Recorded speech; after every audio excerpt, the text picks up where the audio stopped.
हरियाणा प्रदेश number 1 पे है, चारों तरफ शोर है। और जिस प्रकार से मंत्री जी ने विस्तार से बताया, मैं एक बात मानता हूं, पहले वो ठेकेदारी प्रथा थी जो वो एक लूट थी अपने आप में, उसके साथ बहुत सारा शोषण होता था। उससे बचने के लिए सरकार ने हरियाणा कौशल रोजगार निगम के तहत ये भर्तियां निकालनी शुरू की, अच्छी बात है। लेकिन आज इसके ऊपर एक बहुत बड़ा सवाल आ गया है। सबसे पहला तो जब अप्लाई करते हैं, जो पोर्टल खुलता है उसका ही मालूम नहीं होता वो कब खुल रहा है, कब बंद हो रहा है। आज बहुत सारे हमारे युवाओं को तो इसका पता ही नहीं चलता ये कब खुला था और कब बंद हो गया। ये एक अपने आप में पोर्टल का बहुत बड़ा इशू है, जो पूरे प्रदेश का, ये नहीं कह रहा मैं एक किसी बच्चे का, पूरे प्रदेश के युवाओं का ये बहुत गंभीर विषय है। मैं इसके लिए सरकार को कहना चाहता हूं, इसके ऊपर जो है ना माननीय मुख्यमंत्री जी को जो है ना चिंतन करना चाहिए। ये इससे युवाओं में बहुत बड़ा रोष है। दूसरा एक इसके अंदर आपने अभी इसमें मैं पढ़ रहा था, लगभग 1,06,000 अपॉइंटमेंट आपने कौशल रोजगार निगम के तहत आपने करवाई है, बहुत अच्छी बात है। उसमें कुछ टीजीटी पीजीटी के एजुकेशन विभाग में टीचर्स लगाए हैं, जो पहले पोस्ट निकाली थी वो विड्रा कर ली थी। तो क्या अब आगे सरकार का, अभी जो हमारी सदस्य किरण जी भी ने भी बताया कि आगे सरकार का कोई प्लानिंग है नहीं उनको स्थायी लगाने का, या इसी में कौशल रोजगार में। और आज ये अभी मंत्री जी ने बताया कि ये जो बच्चे लगाते हैं, मैं ऐसे आपको हजारों एग्जाम्पल दे सकता हूं जो बिल्कुल गरीबी रेखा में। माननीय मुख्यमंत्री जी, ये बहुत इंपॉर्टेंट है, जो बिल्कुल गरीब के बच्चे एमए किए हुए हैं, बीटेक बच्चे। मैं परसों का यहां आने से एक दिन पहले, उस दिन संडे को मैं, मेरे पास सुबह सुबह एक मदीना गांव से मैं बताता हूं, एक बैकवर्ड क्लास का एक जो है बच्चा आया, उसके साथ में उसका फादर था। सुबह सुबह 8 बजे मेरे घर पे वो आके रोने लग गया। उसके बच्चे ने बीटेक कर रखी है सिविल इंजीनियरिंग से, और वो मेरे पास कौशल रोजगार निगम का मेरे पास है, मैं मुख्यमंत्री जी आपको भी दूंगा। वो कहने लगा कि इसमें मेरे बच्चे को पीएन के लिए अप्लाई कर रखा है, इससे बड़ा दुर्भाग्य क्या हो सकता है। मैं उस बच्चे की तरफ देखता रहा, मैंने कहा तू सिविल इंजीनियर होकर पीएन लगना चाहता है कौशल रोजगार निगम से, तू अपने आप को डेली तेरी डेथ होगी वहां पे, वो तेरा अंतरात्मा तेरे को मरेगी। मैंने उसको उसी टाइम मैंने अपनी कंपनी में लगाकर उसको 20,000 की नौकरी देकर उसको वहां भेजा। मैं कहा तू इससे अच्छा तो पढ़ा के कहीं कर, लेकिन अगर तू पीएन बीटेक करके अगर पीएन लिया तो ये इसका मैसेज समाज के अंदर, युवाओं के अंदर बहुत बुरा जाने वाला है। इस प्रकार के मैं इतने एग्जाम्पल आपको दे सकता हूं, जो उस बिलो 1,80,000 से भी नीचे की कैटेगरी का जो एमए एमएससी बीटेक एमटेक बच्चे जो है, जो उसके अंदर उनका नाम नहीं आता, और 12th पास बच्चा जो है और उसके अंदर जो अपॉइंटमेंट उसको मिल रही है। तो कौन सी पारदर्शिता है ये, मैं जरा, ये गंभीर विषय है मुख्यमंत्री जी, आप इसको देखिए, ये बहुत बड़ा गंभीर विषय है। और उसके बाद एक बहुत बड़ी बात है, किसी को 6 महीने बाद हटा दिया जाता है बगैर कारण बताए, बगैर नोटिस दिए हुए, किसी को 8 महीने बाद, किसी को 1 साल के बाद में, कोई कारण नहीं है, उनको जो है वो सेटिस्फाई नहीं होते अधिकारी, या व्हाट एवर जो भी रीजन रहता है, उनको घर भेज दिया जाता। अचानक बच्चा सुबह जाता है, वहां से उसको मिलता है आज की छुट्टी का, आज आप नहीं दूसरा लगाएं। ये बहुत बड़ा रीजन है। उसके बाद मैं बात कर रहा था, जैसे हमारे अब पेपर बन रहे हैं, ये एक बहुत बड़ा गंभीर है सवाल है। अभी एडीए का पोस्टें निकाली थी, 600 पोस्टें थी। पेपर किस चीज के? ये तो कौशल नहीं, ये उसी से रिलेटेड, मैं जो बात कर रहा हूं उसी से रिलेटेड है। मेरे ये रोजगार से रिलेटेड मामला है। मेरा कोई वो नहीं, मैं आपको एक छोटी सी, रोजगार अलग है, निगम की बात करें, निगम पे पूछा है, निगम की ये उसी के अंदर है। एडीओ लगाए हैं, उसके अंदर जो पेपर की जो 50% क्वालिफिकेशन नेगेटिव मार्किंग की कंडीशन लगा के इतना जटिल बना दे। मेरी सुनो, 600 में से 57 बच्चों को क्वालिफाई करके बैठो आप, और कोई बाकी सबको कौशल रोजगार में, वही बात, कौशल रोजगार में लगा दिया उनको। नहीं वो ये है जी मेरे पास, अलग से आंकड़ा, अलग से कोई उठाना। ये बात मुख्यमंत्री ऐसा पेपर बनाओगे तो इसका मतलब सरकार हमारे बच्चों को बत्रा जी। अध्यक्ष महोदय जी, HKRN में कोई पेपर नहीं लिया जाता, ये HKRN के माध्यम से नहीं विषय है, ये तो HPSC का। तो फिर HKRN का वो इसमें मामला नहीं, अभी HKRN के विषय पर ही सीमित रहे, बाकी चीजें नहीं। वो अलग मामला। कुंडू साहब बैठिए। भारत भूषण बत्रा जी, हमारे बच्चे आगे सरकार की क्या व्यवस्था रहेगी, किस प्रकार से आगे बढ़ती, उनका अपॉइंटमेंट होगी, आगे रिक्रूटमेंट निकाली जाएगी। ये अपने आप में बहुत बड़ा सवाल है उपाध्यक्ष महोदय। मेरा मतलब सिर्फ इस कौशल रोजगार में हो गया। जो पारदर्शिता की बात कर रहे हैं वो एक हो गया, ठीक है, धन्यवाद। उसको जिस प्रकार हमारी और लिस्टें आती हैं, ये लिस्टें उसके अंदर आनी, पब्लिक डोमेन पर आनी चाहिए, पता लगे किसके इसे क्वालिफिकेशन क्राइटेरिया क्या नंबर मिले इसको, वो उसके बाकी कितने नंबर मिले, ताकि वो सेटिस्फाई हो। उसकी कोई लिस्ट नहीं लगाई जाती, सीधी लिस्ट आती है। बैठो प्लीज। ये एक बहुत गंभीर पॉइंट है। सब कुछ करते हैं तो तब भी इस बात के लिए संतोष होता कि अधिकारी ठीक काम करके सब कुछ ठीक करेंगे। आपने इंटेंडिंग ऑर्गेनाइजेशन जो साथ में जिसको आपने टेंडर देना है, इस रिक्रूटमेंट का सब कुछ है, उसमें प्राइवेट प्लेयर्स भी बीच में आपने डाल दिए। इसमें है कि independent organisation mean all the departments, board, corporation, statutory bodies, universities, public sector undertaking, mission, authorities, etc., under the control of the government. Up to this, it's all right. It's very all right. But also private establishment which send to the निकल। अब इनको आपने अख्तियार दे दिए तो वो अख्तियार ये लिस्ट कहां से आएंगे? अभी करना है या बाद में कर लेना उसमें? आप तो अच्छे वाले विद्वान हैं, सारा लैंग्वेज पढ़ेंगे। ये तो जो इंडेंट देते हैं, अर्थात जिनको वर्कफोर्स चाहिए, वो गवर्नमेंट का डिपार्टमेंट भी मांग सकता है इस कंपनी से, बोर्ड कॉर्पोरेशन भी मांग सकता है, इवन कोई प्राइवेट एजेंसी भी किसी को वर्कफोर्स चाहिए वो इनसे मांग सकता है। प्राइवेट वालों को कोई कंपनी में डाल करके हमने कोई रिक्रूटिंग एजेंसी नहीं बनाया है, केवल नहीं ऐसा नहीं है। मान लो दूसरे और मानो कोई एक नौकरी चाहिए, उसके लिए सरकार के पास आ जाए, अपनी नौकरी तो देने की बात नहीं। प्रश्न क्या है, माननीय मुख्यमंत्री जी बता रहे हैं, सुन तो लो आप। एक फैसिलिटेशन दी है।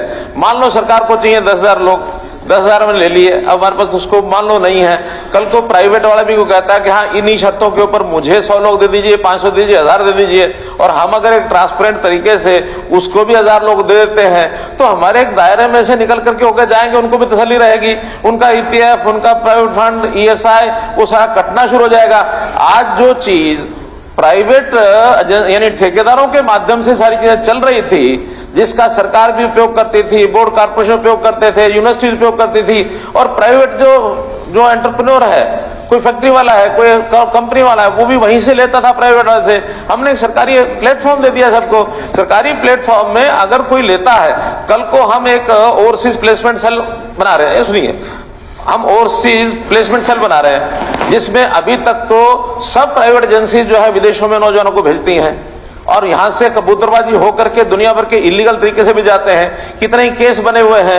आज मान लो हम अगर सरकारी प्लेटफॉर्म दे देंगे जनता को कि भाई इसके माध्यम से आप जाओ, विदेश में नौकरी मिलती है तो हम आपको फैसिलिटेट करते हैं, हम क्या गुनाह कर रहे हैं? हम एक एक्स्ट्रा प्लेटफॉर्म दे रहे हैं लोगों को, जनता को। हम कोई प्राइवेट लोगों के माध्यम से चयन करा रहे हैं ऐसा नहीं है। कंपनी जो है उस कंपनी में सारे जो गवर्नमेंट के अधिकारी हैं वही हैं, केवल प्राइवेट को फैसिलिटेशन दिया है, भाई आपको भी आदमी चाहिए, हमारे पास लिस्ट है, हमारे पास लोगों ने अप्लाई किया है, सरकार को भी बाहर भी जहां जरूरत है नॉर्म्स वही रहेंगे जो उस कंपनी के हैं। गीता जी वो बत्रा जी बोल रहे हैं, क्या बताएंगे कि आज तक कितनी प्राइवेट ऑर्गेनाइजेशन ने आपके निगम के थ्रू लिस्ट एम्प्लॉयमेंट दी? बता दीजिए मंत्री जी बता दीजिए, आप ना बताएं कि कितने लोगों को आपने एम्प्लॉयमेंट दे दी है। ये चलो। सेकेंडली कि इस मेरिट लिस्ट को कौन डिसाइड करता है? जो है मैंने परफॉर्मा जो बनाया है, सारा कुछ मैंने, इस मेरिट लिस्ट को कौन डिसाइड करता है? उसके बाद ये था कि खानपुर भगत फूल सिंह मेडिकल कॉलेज के अंदर 32 एम्प्लॉइज वहां पर ऑलरेडी वहां पर वर्क कर रहे थे, और वहां पर आप प्राइवेट प्लेयर्स की बात नहीं, वहां पर एक ठेकेदार ने निगम को लिस्ट दी और उनको अप्लाई कर दिया। आप कहते कि प्राइवेट प्लेयर्स नहीं है, आप कहते कि प्राइवेट प्लेयर्स का नाम ही नहीं है। अगर प्राइवेट प्लेयर्स का नाम नहीं है या जिनको आप एम्प्लॉय करने के लिए जो मेरिट आपके पास नाम रिकमेंड करते हैं तब बिल्कुल ठीक है। फिर प्राइवेट प्लेयर ने ये लिस्ट कैसे दे दी और निगम ने उनको अपॉइंटमेंट लेटर दे दी और उनको हटा दिया। वंस जो भी अपॉइंटमेंट ऑलरेडी हो रही है, नौकरी कर रहे हैं, उसको आप किस कैपेसिटी में हटा रहे हैं, इस बात का उत्तर चाहिए कि ये बहुत बड़ा स्कैंडल, और ये पिटीशन कमेटी के सामने भी मैटर आया है, and government has admitted that this fraud has been committed and inquiry should have been there, और इसका रिप्लाई भी आप दें, and FIR has been registered.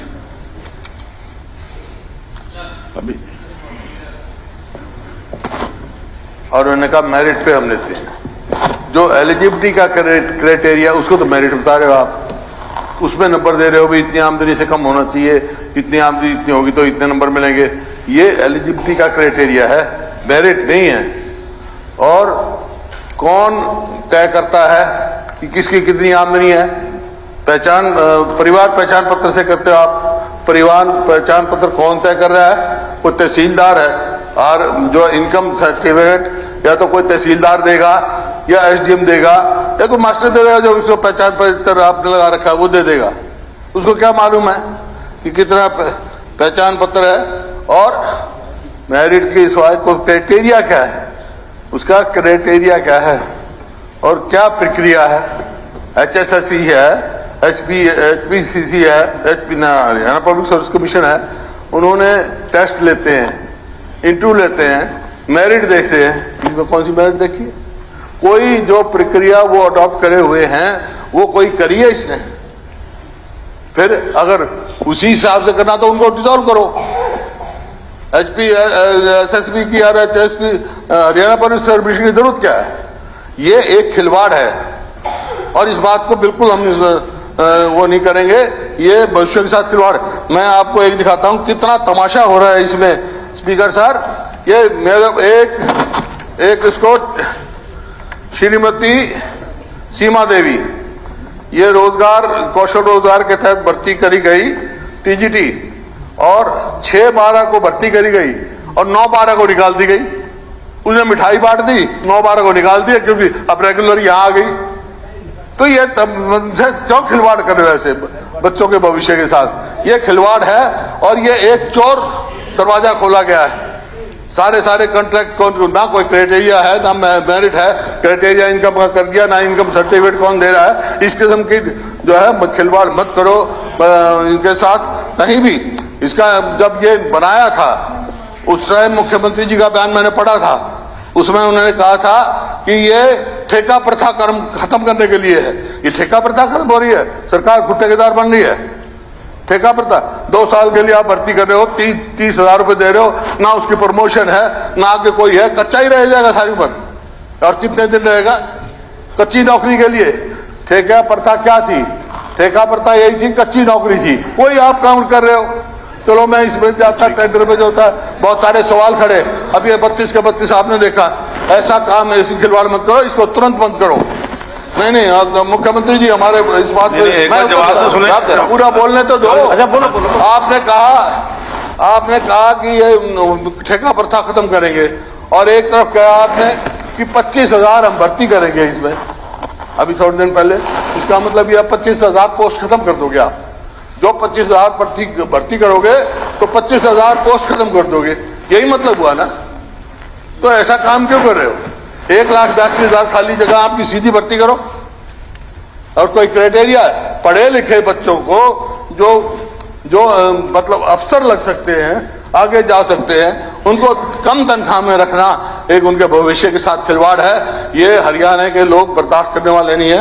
हम बिल्कुल इसको वो रिजेक्ट करते हैं। इसको तुरंत वापस लिया जाए। ये खिलवाड़ कर रहे हो आप बच्चों के साथ। हो गया। मेरा नाम इसमें होती तो इतने सारे विधायकों को इस पर चर्चा करने की आवश्यकता नहीं थी। सर, पोर्टल हमेशा खुला ही नहीं होता। कभी उसमें कहा जाता है कि जिन्होंने किसी सरकारी कार्यालय में काम किया हुआ है वही पंजीकरण करा सकते हैं, दूसरे करा ही नहीं सकते। और सर, पारदर्शिता, ये तो विधायक रणधीर गोलन जी के बेटे ने इल्जाम लगाया कि 49 लाख रुपए दिए और नौकरी नहीं लगी। सर, पारदर्शिता की बात हो रही है। और सर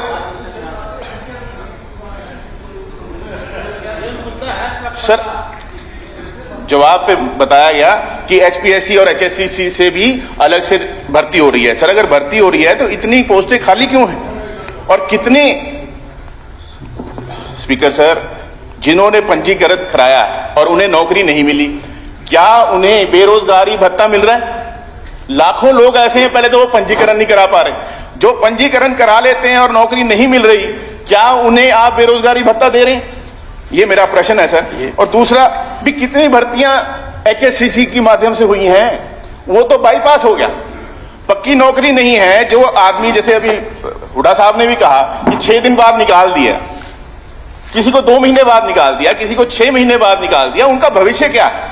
तो शोषण तो युवाओं का सर हो रहा है, यहां पे शोषण तो है, कहां जाएंगे वो? तो जो भर्ती HSSC HPSC के माध्यम से होनी चाहिए वो कौशल रोजगार के माध्यम से ना किया जाए, और इसके अंदर जो बताया गया कि पारदर्शिता नहीं है, उस पारदर्शिता को बढ़ाया जाए। HKRN एक विशेष पर्पज से बनाया गया है, और जैसा पहले मंत्री जी ने भी उसमें बता दिया और हमारी बहन किरण जी ने भी उसको स्वीकार किया कि ये आउटसोर्सिंग का जो ठेकेदारों के माध्यम से हम भर्ती करते थे, लोगों को लेते थे, ये उसका एक विकल्प है। वो जो सारी शिकायतें आती थी वो शिकायतें ना रहे और हम उनकी शोषण से कैसे युवकों को बचाएं, क्योंकि सैलरी कम है ये हमको पता है, उस सैलरी में से भी उनका और शोषण होता रहे। किसी को पहले एडवांस में ले लिया, फिर उनके बैंक में खाते में डाल दिए, किसी का PF जमा नहीं कराया, किसी को ESC की सुविधा नहीं दी, वो सारी चीजें खत्म करने के लिए हमने उसको वहां से लिया है। तीसरा, एक नया पोर्टल है, पहली बार बना है, इसमें कोई कमी नहीं होगी ऐसा कोई दावा नहीं है। कुछ कमियां इसमें मान लो हैं तो चर्चा में से निकलेंगे, उसको ठीक किया जाएगा, निश्चित किया जाएगा।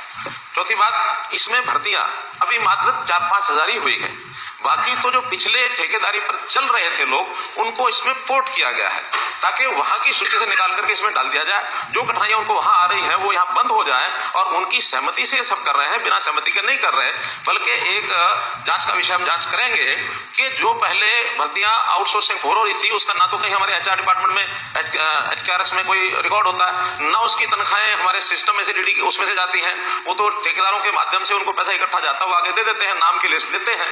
हजारों लोग अभी भी बकाया हैं जिनके नाम पोर्ट भी नहीं कर रहे वो, और वो मिल भी नहीं रहे, कोई शिकायत भी नहीं है। तो कहीं ना कहीं हो सकता है नीचे कोई गड़बड़ ठेकेदारों के लेवल पर रही होगी कि नाम कितने ही दे दिए, लगाए कितने, और उसमें फिजिकली लोग हैं कि नहीं है, ये भी एक हमको ध्यान में आ रहा है, लेकिन जांच का विषय भी करके बताएंगे, और मैं कोशिश करूंगा कि अगले सत्र में ये सारा डाटा भी आपको बता सके। एक बहुत बड़ा ऐसा जो गलत दिशा में एक विषय चला हुआ था उसको ठीक करने के लिए सब कर रहे हैं। स्पष्ट इसमें है कि ये पक्की नौकरी नहीं है, ये आउटसोर्सिंग की नौकरी है, कच्ची नौकरी है, 1 साल के लिए प्रारंभ में होती है। हर साल 1-1 साल के लिए ही अगर जरूरत होगी तो एक्सटेंड किया जाएगा। इनकी जगह पर अगर पक्की नौकरियों को लोग आएंगे HPSC HSSC के, तो ये लोग हटने ही हैं, ऐसा नहीं कि नहीं हटने हैं। तीसरा, ये जो मेरिट की बात बार बार हो रही है, देखिए मेरिट तो हमने योग्यता को, जो उनकी योग्यता, मिनिमम योग्यता इंडियन डिपार्टमेंट ने हमको कही है कि हमको इस योग्यता के लोग चाहिए।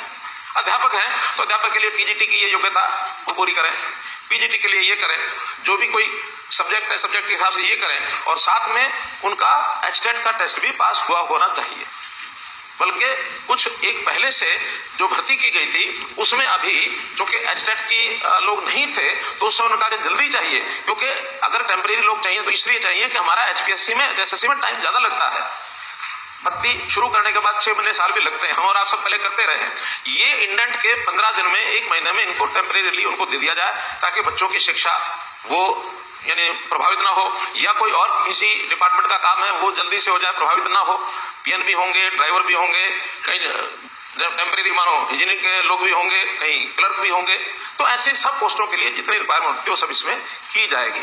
अभी तो मोटे रूप से 2 बड़े ग्रुप अध्यापकों के किए थे, और उसमें एक कठिनाई आई थी क्या, पहले तो HTET की कंडीशन लिख के नहीं दी थी, बाद में डिपार्टमेंट ने कहा कि इसमें तो HTET होना चाहिए था। हमने उसमें बिना HTET के भी कुछ उनको मार्क्स दे करके उनके जो उनकी क्वालिफिकेशन थी, यानी जो ओरिजिनल क्वालिफिकेशन थी उसके मार्क्स उतने ही 20 नंबर HTET का है तो 20 नंबर उसमें डिस्ट्रीब्यूट करके, ताकि किसी तरीके से लेकर के टेम्परेरी है, पढ़ाना है बच्चों को, बाद में जैसे पक्के आएंगे उनको अलग करेंगे। फिर सेकंड टाइम में HTET ले लिया, लेकिन बाद में ये HKRN के लोगों ने कहा कि वो तो HTET डिपार्टमेंट के हिसाब से होता, हर एक डिपार्टमेंट का अलग HTET का पेपर होता है, ऐसी जानकारी मेरे लिए भी पहली बार है। उसके कारण से कुछ बच्चों को ऑफर लेटर देने के बाद भी उनके अपॉइंटमेंट लेटर नहीं जा सके, जैसे 9 तारीख और 12 तारीख की जो बात बता रहे हैं उसमें से ऐसे कुछ है, तो 600-700 लोगों का अपॉइंटमेंट लेटर नहीं गया है। 2000 सिलेक्ट हुए थे, 1400 के लगभग ज्वाइन हुए, 600 लोग अब इसमें रह गए। आगे उनकी जैसी आवश्यकता होगी उनकी मेरिट के हिसाब से जो फाइनल मेरिट है उसको सिलेक्शन में फिर आ जाएंगे तो फिर लगेंगे। तीसरा, कोई एग्जाम नहीं है इसमें, मेरिट एग्जाम से तो ना भी जा सकती है। या तो क्राइटेरिया क्या है, प्राथमिकता क्या है, बोर्ड ऑफ डायरेक्टर्स उनके सामने विषय रखा जाता है, वहां वो क्राइटेरिया प्रायोरिटी तय करते हैं। क्राइटेरिया में क्वालिफिकेशन तो अनिवार्य है ही है जो मांगते हैं। दूसरा क्राइटेरिया, एक तो जितना लोकलाइज हो सके उतना लोगों को लेना चाहिए। ये जो ट्रांसफर आता है थोड़ी तनख्वाह का आदमी और 200 किलोमीटर दूर उसकी बारी आएगी, हो सकता है प्रारंभ में तो कह दे हाँ ठीक है, क्योंकि उसको नौकरी नहीं है, घर खाली बैठा है, वो 100-200 किलोमीटर दूर की भी हाँ करेगा, बाद में वही कहेगा मेरी थोड़ी तनख्वाह है जी, वो आपके हमारे सबके पास जाएगा, मुझे तो घर के पास चाहिए। तो हमने जो लोकलाइज लोग हैं उनको ज्यादा प्राथमिकता दी है। दूसरा, जो गरीब परिवार है, जो अंत्योदय की श्रेणी में आते हैं, जिसकी तुरंत आवश्यकता है, नई पक्की नौकरी भी मिल रही, तो जब तक नहीं मिलती तब तक यहां एडजस्ट हो जाए। तो उसके अंदर जो 1 लाख से भी नीचे क्राइटेरिया जिनका है, यानी परिवार की इनकम, अब आप कहते हैं कि किसने तय किया? देखिए, परिवार पहचान पत्र में बहुत पारदर्शी तरीके से हमने 70 लाख परिवारों का रजिस्ट्रेशन किया है, और 70 लाख परिवारों में जिनकी गरीबी रेखा से नीचे, वो भी हरियाणा में ही तय किया पहली बार, जो अभी तक 1,20,000 रुपए वार्षिक थी, 10,000 रुपए प्रति महीना, हमने उसको बढ़ा करके 15,000 किया, ताकि और थोड़ा लेवल यानी गरीबी रेखा का ऊपर हो जाएगा तो ज्यादा लोग उसमें समाहित होंगे। और ये परिवार अब लगभग 30 लाख के आसपास है, जो हमने कल भी परिवार पहचान पत्र के माध्यम से जो राशन कार्ड की बात कही है या और जो क्राइटेरिया कहा है, ये 30 लाख परिवार है। 30 लाख परिवारों में उस योग्यता का कोई व्यक्ति मिलता है। और आयु भी ये जो 30 और 35 साल के आसपास का है, इसको प्रायोरिटी दो, क्योंकि इससे बड़ी आयु का व्यक्ति भी वो कहीं ना कहीं एडजस्ट हो चुका है, और जो खास करके एजुकेशन क्वालिफिकेशन ये 30 साल तक 35 साल तक तो फिर भी अपने एजुकेशन के साथ न्याय कर सकता है। बाकी चीजें वो बड़ी आयु का व्यक्ति शायद उतना, हमने हालांकि 45 साल 47 साल भी आयु रखी हुई है, रिजर्वेशन में 47 साल है। अब हम विचार करें कि 47 साल का एक व्यक्ति, उसको नौकरी देंगे और वो बच्चों के साथ न्याय कर पाएगा? 8 साल बाद 10 साल बाद रिटायर होने वाला है वो। तो इसलिए एक आदर्श आयु की जो सीमा जिसकी बहुत ज्यादा जरूरत है वो 30 और 35 साल का है, उसको प्रायोरिटी। लेकिन बाकियों को लगाना नहीं, ऐसा नहीं है, बाकियों थोड़े मार्क्स कम कर दिए। अभी हमने जिले को एक इकाई माना था कि एक जिले के लोगों को प्राथमिकता दी जाए। विचार है कि जिला भी कई बार बड़ा होता है, अब सिरसा जिला, डवाली भी वही है और नाथुर कोटा भी उसी में है, डिंग भी उसी में है, दोनों का मिलाकर के 80 किलोमीटर की दूरी है। तो इसको ब्लॉक के हिसाब से एक श्रेणी बनाई जाए कि ब्लॉक के अंदर है तो ज्यादा मार्क्स दिए जाए, जिले में थोड़ा उससे कम दिए जाए, एडजॉइनिंग जिले में और कम दिए जाए। और हमारी कोशिश है कि ऐसी कच्ची नौकरी जो है वो एडजॉइनिंग जिले से ज्यादा दूर के व्यक्ति को बेशक भी डाला जाए, वहां कहीं जरूरत पड़ेगी वहां देखेंगे। इसलिए ये सारे क्राइटेरिया जो बनाए हैं, इस क्राइटेरिया के आधार पर योग्यता, हाँ अनुभव। एक प्रारंभ में ये था कि एचआर में शुरू में जो अनुभवी लोग हैं, जो हरियाणा सरकार के ही किसी विभाग से, बोर्ड कॉर्पोरेशन से, क्योंकि वहां वो कच्चे नौकरी वाले हटते तो ही हैं। जैसे ही हमारा जोर है कि एचपीएससी की, एचएससी की नौकरी को बढ़ाओ, जब वो बढ़ाएंगे तो उनकी जगह जो लगे हुए हैं उन्हीं पोस्ट के अगेंस्ट ही है, वो हटेंगे तो उनको पहले प्राथमिकता दो, अनुभव के मार्क्स अलग से दो। अनुभवी लोगों को सबको रजिस्टर कराया था, जिनका अनुभव नहीं था उनका नहीं कराया था। विषय आया कि प्राइवेट अनुभव को भी इसमें शामिल करो। प्राइवेट अनुभव की ऑथेंटिसिटी कोई नहीं कर पाएगा, क्योंकि प्राइवेट के अनुभव की सर्टिफिकेट कौन लेके कहां से आएगा? कोई आपके हमारे हाथ में है कुछ? किसी भी फैक्ट्री से, किसी भी कंपनी से प्राइवेट का सर्टिफिकेट बना कर लाएगा और फिर वो बाद में कहेंगे कि ये सब तालमेल हो गया, फेल हो गया। तो इसलिए जो ऑथेंटिसिटी जिस डिपार्टमेंट की है, बोर्ड कॉर्पोरेशन की है, अनुभव उसी का माना जाएगा और किसी का अनुभव भी हम मान नहीं सकते। तो ये अनुभव का विषय। फिर इसमें कल क्या होगा? अतीत जायब है, 1 साल के बाद, 2 साल 4 साल बाद इसकी जगह कोई आएगा, ये हटेगा। अब सारी उम्र के लिए लगने वाला नहीं है। हम ये कहते हैं कि अच्छा सारी उम्र की चिंता इसकी, वो तो पक्की नौकरी वाला ही सारी उम्र का उसका प्रावधान है। जो कच्ची नौकरी के, ठेकेदारी के या हरियाणा कौशल रोजगार के, इनको सारी उम्र के लिए हम कोई व्यवस्था बना नहीं सकते, ना हमारा कोई इसके अंदर कोई स्टैट्यूटरी कोई प्रावधान हो सकता। एक साल मैंने बताया, वो 3 दिन का मैंने बताया, वो योग्यता के अंदर गड़बड़ हुई है, उसमें 600-700 लोग बचे हैं जिनकी योग्यता पूरी नहीं थी, लेकिन उनको ऑफर लेटर चला गया, अपॉइंटमेंट लेटर नहीं दिया। केवल 12 तारीख को, जो आप बता रहे 9 तारीख को ऑफर लेटर गया होगा। Offer letter